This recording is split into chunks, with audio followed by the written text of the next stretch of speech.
Good day to you. I want to thank you for being here and listening. I want to look at another saying of the wise. I started looking at these sayings of the wise a while back, and these are in Proverbs. Now, these are from chapter 22, verse 17 through chapter 24, verse 22. After that, there are some additional sayings of the wise, which we'll probably look at as well. And then after that, there's a few chapters of Proverbs of Solomon collected by Hezekiah's men, and I may just flow into that next.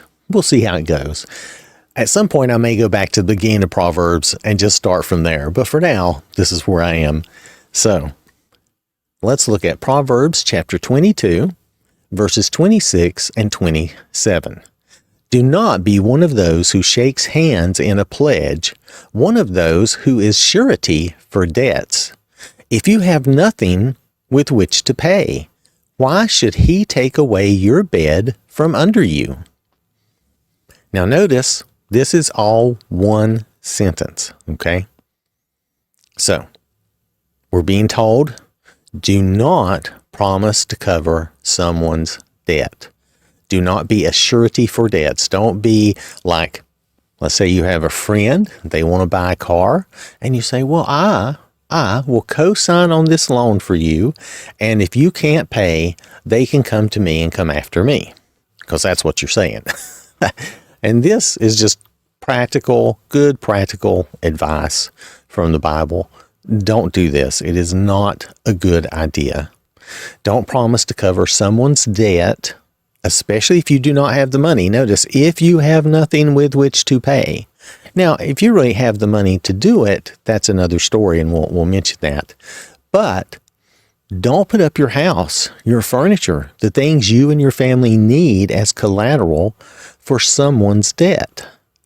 Why should you lose your family's property, which they need? You don't want to hurt your family. Now, you don't want to be mean to your neighbor, but this is just common sense. You don't want to do something to hurt your family either.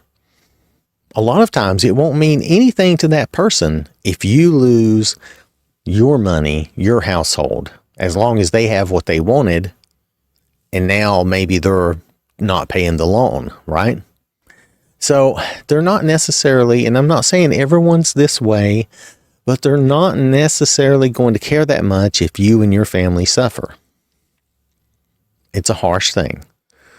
But be very wary of such deals, okay? Even with family, when you get into family and friends and you get into money and this kind of business, a lot of times it hurts your friendships, it hurts your relationships. So be very cautious about these types of things. Now, in a more general sense, this is warning us not to become too involved in another person's finances. Don't go on loans for them. There's a reason. If they can't get a loan, a lot of times there's a reason. Now, if you can help them, let's say you actually do have the money. If you can help them, if you have the finances, just help them. If you care about them, just help them. Give to them. Don't go on a loan, right? Give it to them. If they can pay you back, fine. But if not, let it go. In Luke chapter 6, verse 35, Jesus says to lend expecting nothing in return. In other words, and if you're lending and expecting nothing back, you're giving it, right? So, in other words, give to that person in need. So the idea of this proverb is, don't promise what you do not have to cover for someone else. Okay, that's the basic, most rudimentary idea. It puts you in an inherently dangerous situation. It's bad for you and your family. If you are able to help the person, then just help them. Just go ahead and help them, but do not put your family's finances in danger by going on a loan for someone else. And again, this is just good practical advice from the Bible.